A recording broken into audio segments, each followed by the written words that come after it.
Why is vote buying immoral? Nakakagulat na balita.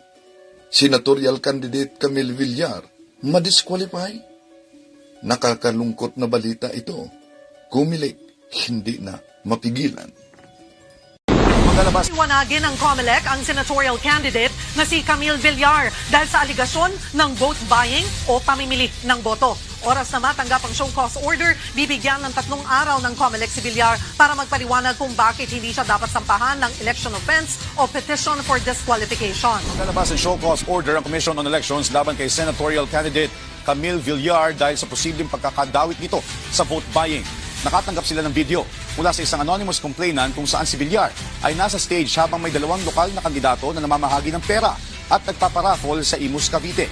Ipinost niya sa social media ang video noong February 16 kaya pasok na sa campaign period ng national candidates kung nangyari ito sa naturang araw. Attorney Teofisto Elnas Jr., head of the Committee on Contra Bigay, said it received a complaint against Villar on Monday from an anonymous complainant accusing the administration bet of vote buying. Elnas said they received a video link of what appeared to be a political sortie in Cavite. The video showed Villar sharing the stage with local candidates where a member of the public received money after being declared a winner during the event. The poll body has previously said cash prizes can be considered as a form of vote buying. May submit na report sa Committee on Contra Bigay, mayroong naganap na activity, isang activity doon sa barangay Buhay na Tubig, Imus, Cavite. Doon sa activity na yon, ayon doon sa na-submit na report sa Committee on Contra Bigay, nagpapakita, mayroong isang kandidato, mayroong namibigay nag-aabot ng pera, parang raffle. No? So, isa-serve na namin ngayon yung show cause order and we will wait for 3 days upon receipt of the show cause order for them to justify and explain. Okay, alam naman natin mga kapatid na tuwing eleksyon, talamak ang vote buying. Kaya meron tayong tanong dyan, survey, yes or no lang yan. Tatanggapin ba ninyo ang pera na ipamimigay sa kandidato tuwing eleksyon para sa vote buying? Yes or no? At para sa mga Katoliko, dahil alam naman natin na may mga Katoliko talagang kaanib ng simbahang Katoliko na ang mga kamay na ginamit natin sa pagpipila sa komunyon ay ganon din ang kamay na gagamitin natin para sa pagtanggap ng pera panahon sa vote buying ng eleksyon. Bato-bato sa langit, ang matamaan ay bukol. Tatalakayin natin ito. Tinawag ito ni Bishop Abitoy ng Diocese of Tagbilaran, isang immoral na gawain. Itong investigasyon ng Commission on Elections report na may vote buying aligasyon kay Camille Villar, ito na ba ang panahon na masasampulan si Villar? Kaya ba ng Commission on Election? Malulusutan ba ito ng mga Villar? Tatalakayin natin mga kapatid sa pagkakataong ito. Kasi umalingan, pag palaging inulit-ulit ay magmukha talaga ang katotohanan para sa ating mga kapatid na kulang ang kaalaman. Ang pagkadaya ay maranasan sa iba't ibang paraan. Pero napakasakit pag madaya tayo sa pananampalataya. Dahil nanganib pati ang ating kaluluwa. Viva Cristo Rey! Pro Dio et Ecclesia. Kumusta? Welcome po sa ating live streaming. Ilang araw na lang mga kapatid, maganap na ang eleksyon. At hahatol na ang tinatawag nilang Haring Bayan. Gamit ang napaka-solemning kapangyarihan ang pagbuto ng taong bayan. Pero alam naman natin na kahit saan, pinakamatinding problema, hindi lang sa Commission on Elections, COMELEC mga kapatid, matinding problema talaga ng ating bansa. Tuwing may eleksyon, ang talamak na vote buying. At may mga Katolikong nagsabi, kaanib, tatanggapin natin yan dahil mangungurakot lang din sila. pero di niya alam nagiging kabahagi sila sa korupsyon. Tatalakayin natin ito mga kapatid, lalo na ang sinabi ni pahayag ni Bishop Abitoy. Grabe ang kampanya nila ni Father Darwin kaugnay dito. No? Ano kaya panindigan ng ilang mga obispo? At lalo na sa arsobispo natin dito sa Osamis, kaugnay sa vote buying. Ating tatalakayin muna ito mga kapatid. Why is vote buying immoral? Nakakagulat na balita.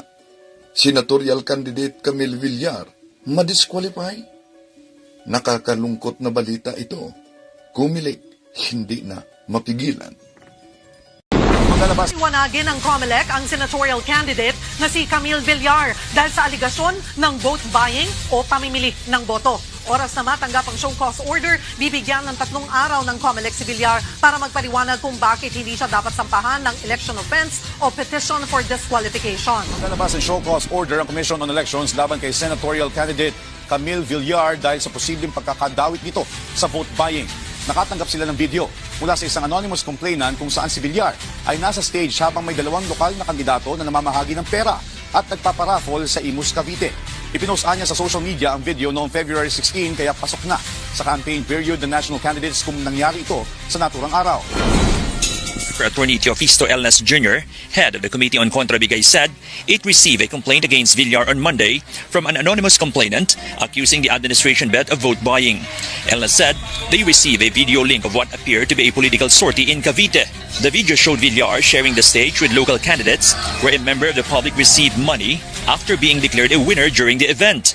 The poll body has previously said cash prizes can be considered as a form of vote buying. May submit na report sa Committee on Contra Bigay, mayroong naganap na isang activity doon sa barangay Buhay na Tubig, Imus, Cavite. Doon sa activity na yon, ayon doon sa naisubmit na report sa Committee on Contra Bigay, nagpapakita mayroong isang kandidato, mayroong namibigay ng abot ng pera, parang raffle. No? So, isa-serve na namin ngayon yung show cause order and we will wait for 3 days upon receipt of the show cause order for them to justify and explain.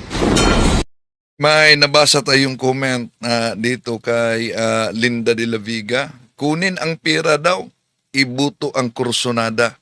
Ano sa palagay ninyo? Kunin ang pera, ibuto ang kursonada. Di ka ba bahagi sa korupsyon? Ha? Ano sa palagay ninyo mga kapatid? Alam naman natin na grabe, talamak ang korupsyon sa Pilipinas. At nagsimula ito kahit sa eleksyon. No? Grabe ang vote buying. May sistema na ngayon sa vote buying mga kapatid. Alam nyo, yung iba, ginagamit nila sa pamamagitan ng e-wallet. Meron silang sistema na ganyan. Merong iba namimigay ng ID, pati na dito sa atin, no? Namimigay ng ID. Yung ID na yan, kung meron ka, ay free na sa hospitalization daw. Oh. Pero, maaari ka lang, meron diyan, provided na willing kang iboto straight yung nasa linya nila. So, ngayon may reklamo kay Camille Villar at ipapatawag sa Commission on Election. Bakit siya? Pero bakit tila si Camille Villar ang sentro ng usapan? Ayon sa Comelec, nakita si Villar na dumalo sa isang event na may papremyo kung saan nakita din ang kaniyang pangalan at ang mga imahin sa mga banners, mukhang may paraffle, cash giveaways, dahil kahit sa simpleng presensya sa ganitong klaseng aktibidad ay maaaring ikonsidera na ito'y isang paglabag, lalo na kung ito'y ginagawa sa gitna ng pangangampanya para sa eleksyon. Kaya naglabas ang Comelec ng isang ultimatum, 3 araw, walang extension, magpaliwanag Mariing itinanggi ni Camille Villar ang naturang akusasyon. Sabi niya na nangyari ang naturang event noong Pebrero 9, 2 araw bago nagsimula ang campaign period. Kung totoo ito, maaari siyang makaligtas sa akusasyon. Ngunit may isang problema. Ang mga video at larawan na isumiti sa Commission on Election ay hindi basta-basta. Galing ito sa mga nagreklamong mamamayan para sa malinis na halalan. Malulusutan kaya ito ni Camille Villar? Ito na kaya ang maka-disqualify sa kanya? Sa darating halalan, ilan karami mga Katoliko ang pipila sa komunyon tuwing may misa at pipila din tuwing may vote buying? Ilan kayang mga Katoliko ang manindigan para isabuhay ang turo ng ating simbahan alang-alang sa pagbabago ng ating bayan?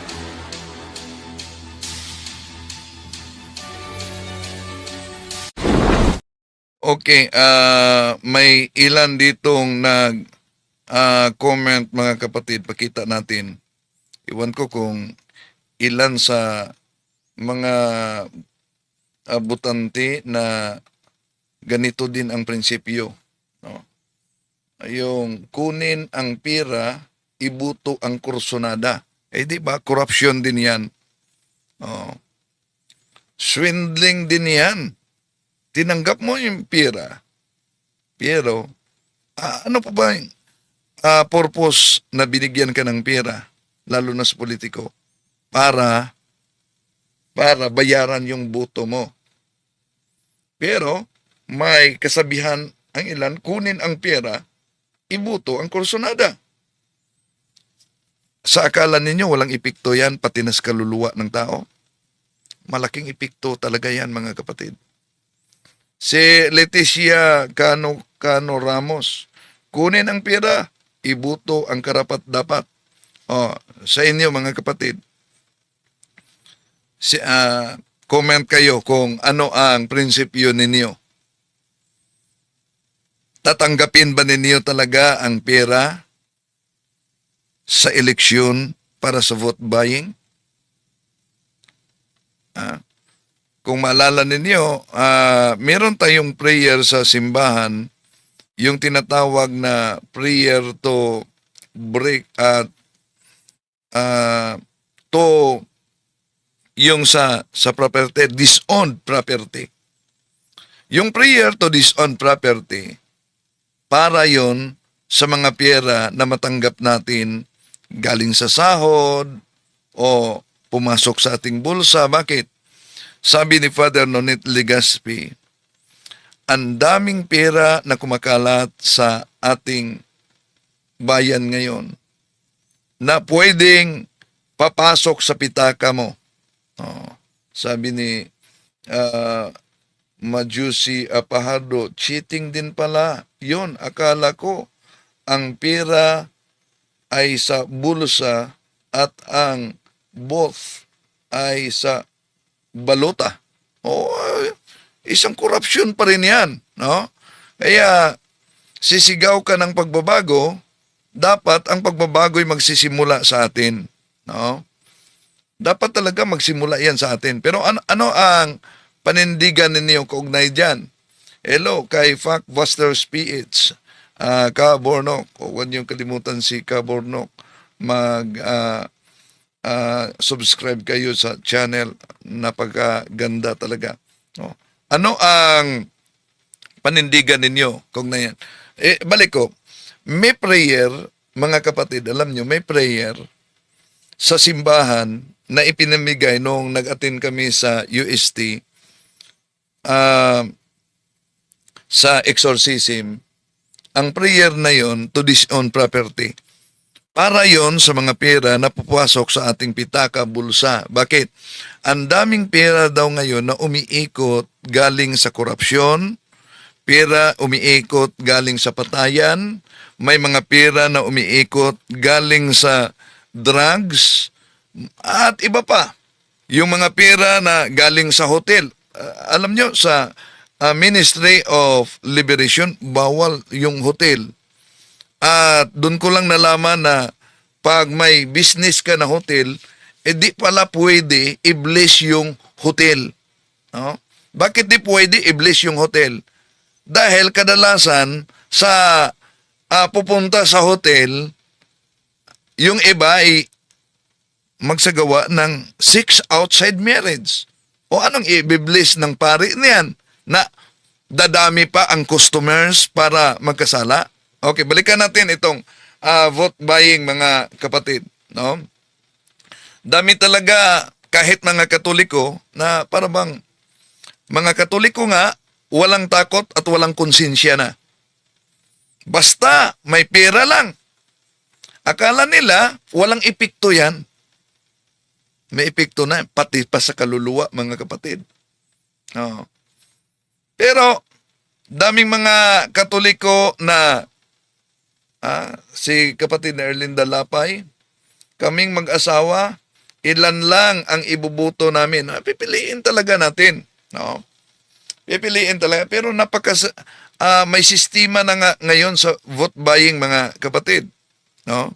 Yung pamimigay ng mga ID para free ka. Sandali. Pamimigay ng ID para free ang hospitalization. Oh. So, may mga ganon. Oh, sandali muna. Okay, adjust muna tayo. Ngayon, may pahayag Cebuano ito si Bishop Abitoy. Isasalin lang natin. There is a very inspiring quote that says, "The universe is not rich enough to buy the vote of an honest man." Ang universo walay igong bahandi nga ikapalit o ikabaylo sa boto sa usa ka matinud-anon nga Cebuano, ito, yung universe daw ay walang enough na pera para ibili sa solemne na pagpili sa mga botante para sa kandidato. tao. Ngayon, Naalala ko tuloy yung sinabi ni Bishop Jose Mangueran, ang ating pagpili ay idinidefine ito sa ating konstitusyon na solemn obligation of every Filipino citizen. Sa Cebuano pa, sabi ni Bishop Mangueran, ang pagbaligya sa boto, ang pag-ibinta mo yung boto mo, ang pagbaligya sa boto, pagbaligya sa imong pagbuot. Sa mga Cebuano, ang pagbaligya sa boto, pagbaligya sa pagbuot. Og ang tao nga nagbaligya sa iyang pagbuot, moto'y taong wala na kuno'y buot. Okay. Tuloy natin, mga kapatid. Tuloy natin si Bishop. sagrado kanang imong boto. Banal yung pagpili mo. Nganuman, tungod kay pinaagi ni ana, imong gipakita ang imong pagkabinuhat sa hulagway o kasamahan sa Dios. Yun. Sa pamamagitan daw ng pagpili natin, mga kapatid, dahil sagrado ito, ipinakita mo na ikaw ay imahe ng Diyos. So, tuloy natin.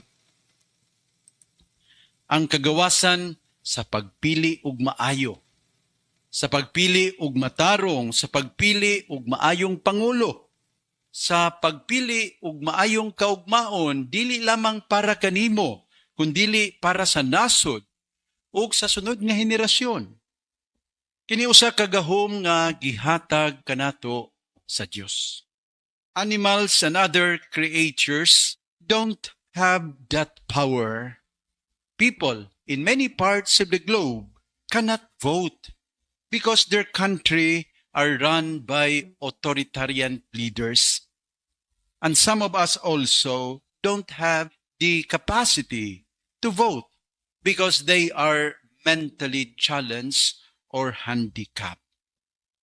Pero igsuon, kita nga gihatagan ning maong gasa ug kagawasan sa pagbuto, pagkabulahan nato.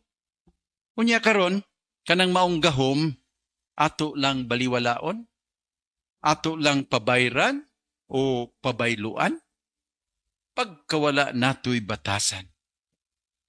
Ang pagpamalit o pagbaligya og boto, panahon. So sa mga di nakaunawa, no? Ang sabi ni Bishop Abitoy, kung ang ating karapatan sa pagpili ay ating pabayaran, napakawalang hiya umano natin yan. No? Diba? Sino ang matatamaan? Parang maraming matatamaan dito. Lalabas na parang maraming walang hiya na ngayon. Sa eleksyon, dili gyud maayo. Tungod sa daghang mga rason. Tuguti ko karon mga igsuon nga mopasabot kaninyo og pipila niini.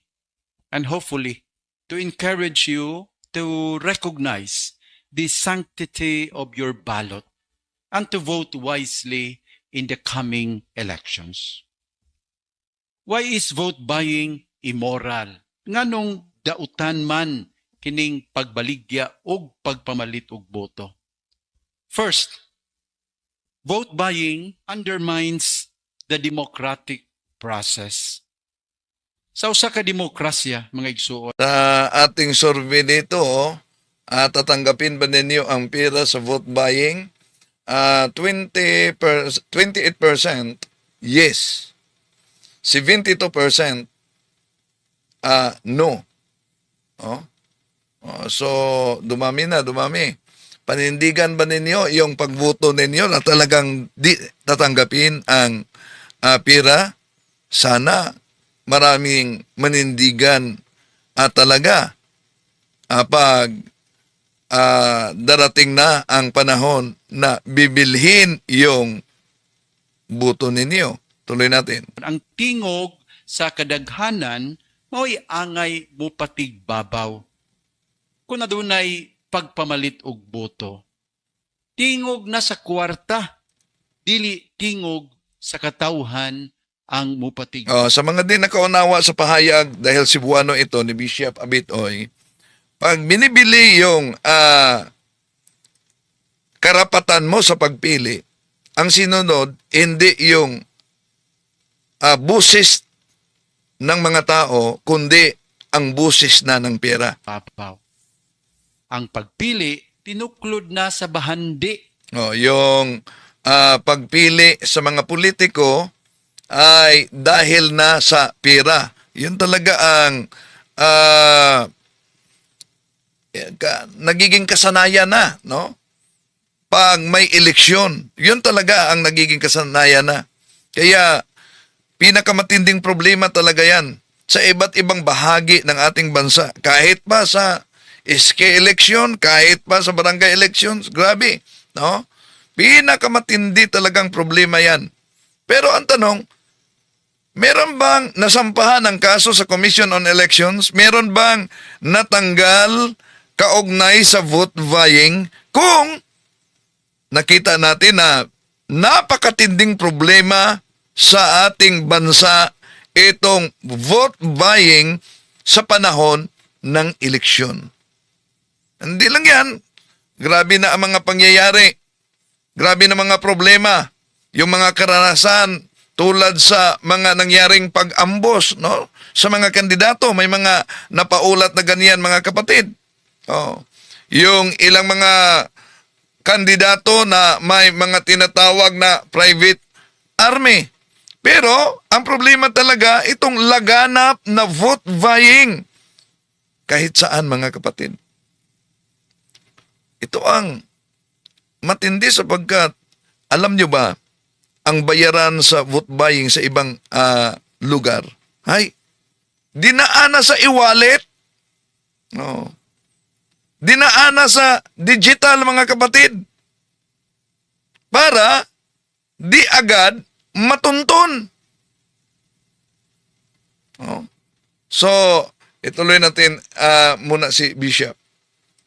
Dili sa kalidad, kaantiguhan, o merito sa mga kandidato.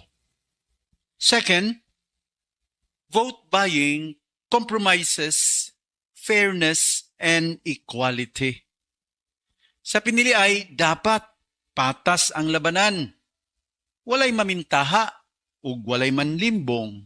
Aron nga mogawas gyud ang tinuod nga pinili sa katawhan nga Ano sa palagay ninyo mga kapatid? Ito bang machine na gagamitin? Di ba ito malulusutan sa daya? Pwede kayong mag-comment diyan. No? Ano sa palagay ninyo? May maingay na abogado na sinampahan na ng kaso ng Commission on Elections dahil sabi niya, nanganganib ang machine na gagamitin sa eleksyon pag ito'y naka-online at connect sa online umano. Dapat, di daw umano yan, i-connect. So, ano sa palagay ninyo mga kapatid? Comment kayo. Tuloy natin si Bishop. Pangulo. Kung adunay mamalit og boto, mawala ang patas nga labanan. Tungod kay makabintaha naman ang mga So, di na patas ang labanan pag may bumibili sa buto mga kapatid. adunahan. Maubitaw nga kasagaran nga mudaog sa piniliay mao ang mga dato. Bisan ang uban kanila. Yun. Sabi ni Bishop, kadalasan umano sa manalo sa eleksyon yung mga mayayaman. Dili gyud qualified. Dili angayan nga mga Kahit hindi qualified, hindi kaaya-aya sa posisyon, pangulo. Tungod sa eleksyon nga kwartahay, daghan bayang maayong tao nga dili na mudagan. Dili na magpapili. sabi ni Bishop dito, para sa mga di nakuunawa ng Cebuano, dahil umano sa eleksyon na talamak ang vote buying, maraming mga kaaya-aya sanang mga tao na di na lang tatakbo dahil sa matinding problema sa vote buying. Dahil wala silang pambibili. Tungod kay wala sila'y kwarta. Ug ang chance nga mudaog gamay ra. Indeed, my dear friends, vote buying undermines the principle of equal opportunity and fair representation. Okay, ulitin natin. Sa survey natin, nangunguna ang no. Di daw nila tatanggapin. 66% dito ang nagsabing di daw nila tatanggapin ang pera para sa vote buying. At merong 34% ang nagsasabing tatanggapin daw nila ang pera mga kapatid. Okay. So, hope na itong nagsasabing di nila tatanggapin ang pera, panindigan talaga ninyo yan mga kapatid ha. Hindi hanggang survey lang. Because of such immoral practice, we deprive ourselves of good and qualified leaders. Third, vote buying undermines the legitimacy of elected leaders. Kung ang manaog ng mga kandidato maukadtong namalit og boto, dili gyud ni sila tinuod nga representante sa katawhan. Yan. So, sabi ni Bishop, pag ang manalo o mano sa eleksyon ay yung mga taong bumibili sa boto, ay hindi talaga yon ang tunay na representante ng mga tao. Dili ni sila makadala sa tingog, sa kadaghanan. Hindi nila madala ang busis ng karamihan. O dakog puruhan nga dili sila mga lagad sa tinuuray sa interes sa katawhan. So, malaki din ang posibilidad na itong mga nananalo sa pamamagitan ng pera ay hindi talaga umano magserbisyo para sa kapakanan ng karamihan. Muingon man ni sila, ako pa'y inyong gipagasto. Unya ako pa inyong sugoon. So dahil iyon umano ang magiging dahilan ako ang uutusan ninyo pagkatapos gumasto na ako at uutusan lang ninyo ako?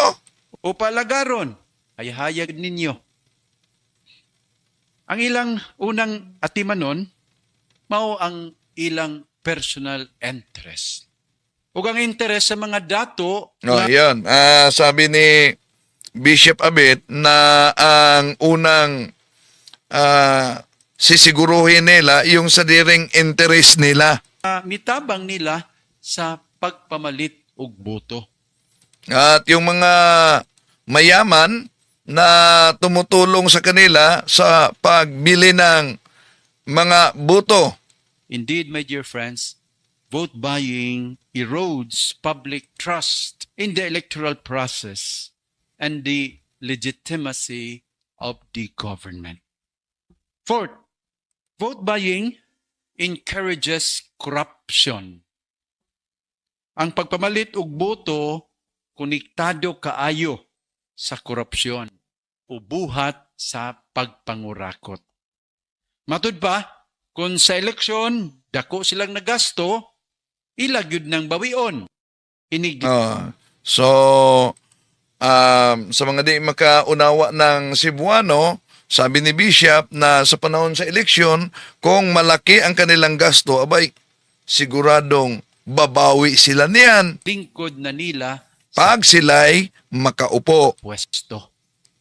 Kini ang hinungdan mga igsuon nga dinhi sa atong nasod, daghan kaayo ang yawanong buhat. Ayan. Ito daw ang dahilan kung bakit sa ating bansa ang daming makademonyong kagagawan. Sama sa bribery, extortion, Ayan. kickbacks, palakasan o favoritism. Himuon kini sa mga kandidato nga migasto og maayo panahon sa piniliay. Magtuyok-tuyok raman mamalit og boto aron mo daog og makapang Umikot-ikot lang daw umano ito, bibili ng boto para manalo. murakot. Unya, At mangungurakot. mangurakot aron dunay ikapamalit og boto sa sunod nga piniliay. Indeed, vote buying perpetuates corrupt practices.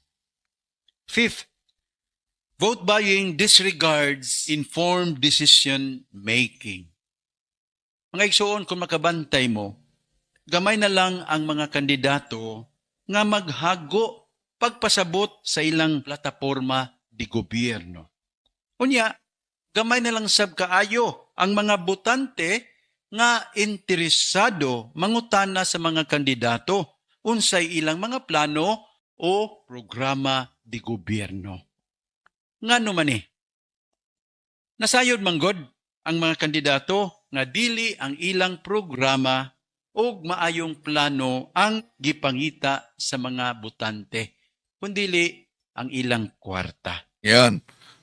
Karamihan umano, hindi na nagtatanong ang mga tao kung ano talaga ang kanilang programa dahil karamihan alam ng mga kandidatong namimili ng boto na ang hahanapin ng mga karamihang botante ay hindi yung plataforma, kundi ang pira. Unya ang mga botante sab nasayod nga daghan aning mga plataporma sa mga kandidato, mga basiyo, empty promises. Busa ang nahitabo karon. Empty promises ay malinaw. Sa demonyo yan. Empty promises. May bililhong forum, kwarta nalay, palihukon. Indeed, vote buying discourages voters from engaging in informed and rational decision-making based on candidates' qualifications, policies, and values. Finally, vote buying undermines social cohesion.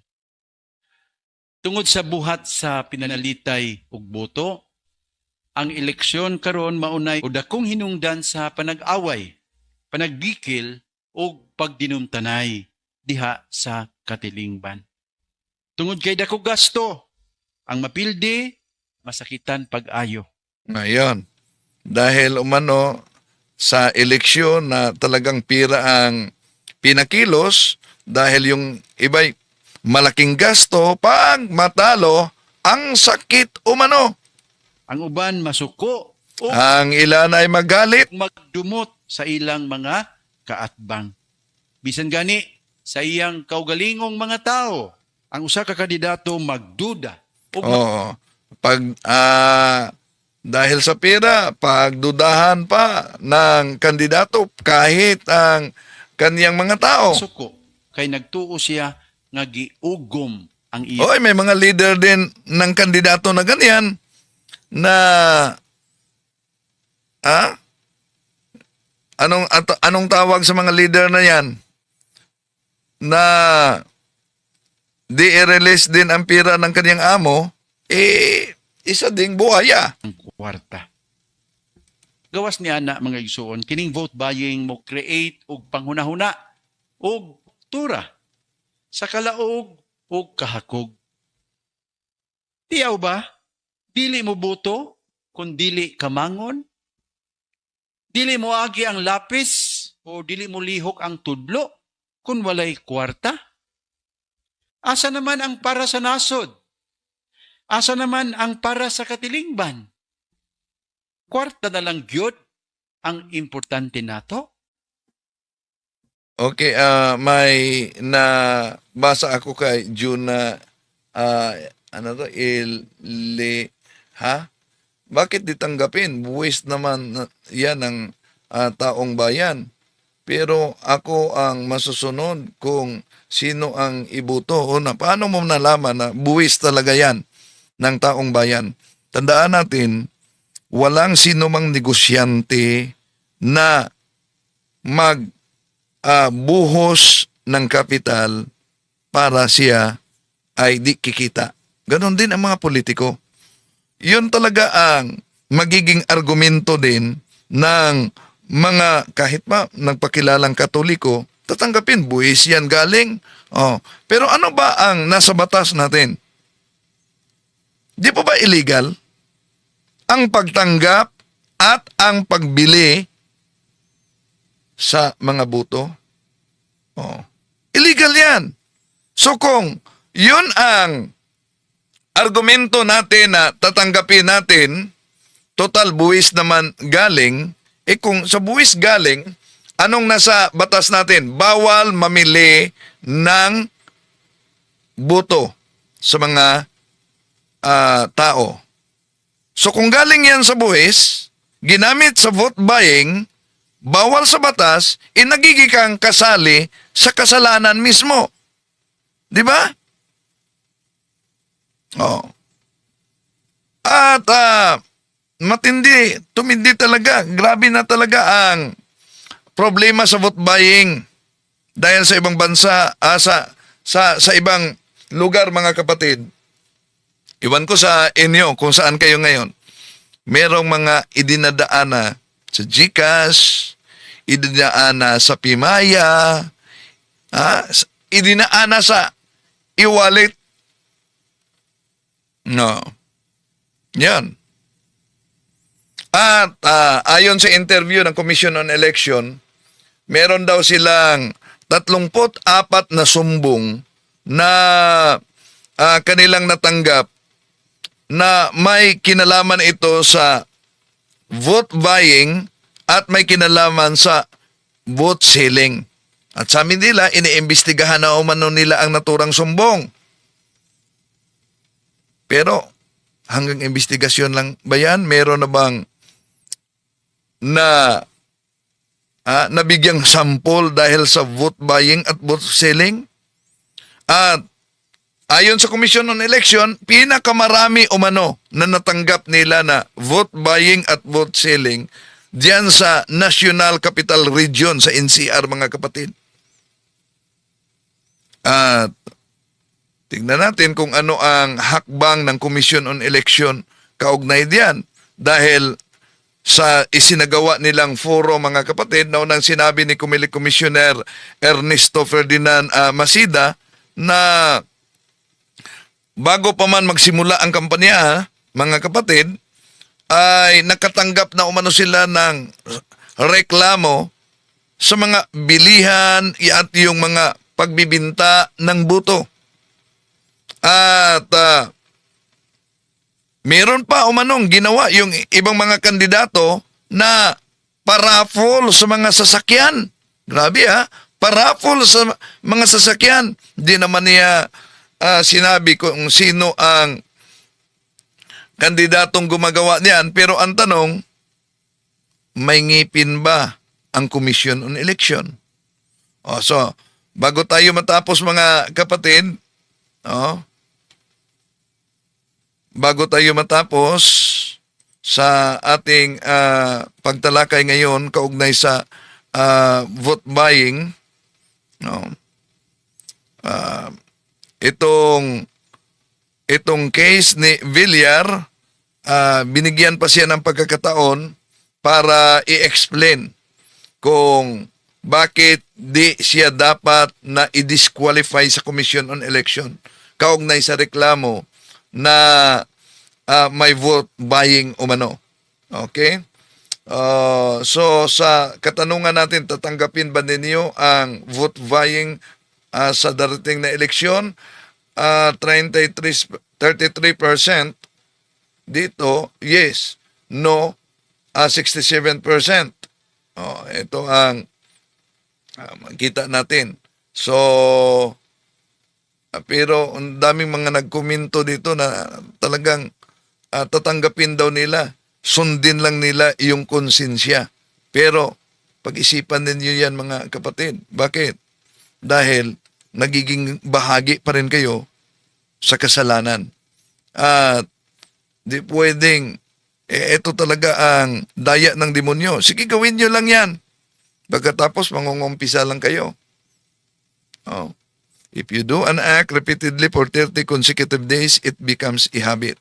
Kaya kung tatanggapin ninyo yan, paulit-ulit, panahong eleksyon, magiging habit na talaga. Iwan ko. Paano kaya malutas itong problemang ito, mga kapatid? Sabi ni Heidi Gaspan, yes, totoo. Yan, Bro Windel, marami talaga both buying dito sa NCR, lalong-lalo na sa mga bagong butante. Okay. Kaya yung anak ko ay bubuto na siya. Sa totoo, sabi niya, pwede na ba umano siyang tatanggap galing sa politiko? Ito ang sinabi ko sa kanya. Huwag mong tanggapin dahil isang uri yan ng korupsyon. Kahit meron mang mga Katoliko na nagsisimba at tumatanggap, ipakita natin, meron palang Katoliko na hindi tumanggap at nanindigan para sa simbahan, nanindigan para sa bayan. Maraming salamat. Hanggang sa muli. Itong inyong lingkod, Brad Windel Talibo. To make his message known is our responsibility. So here we are to pledge our lives to the Lord of eternity.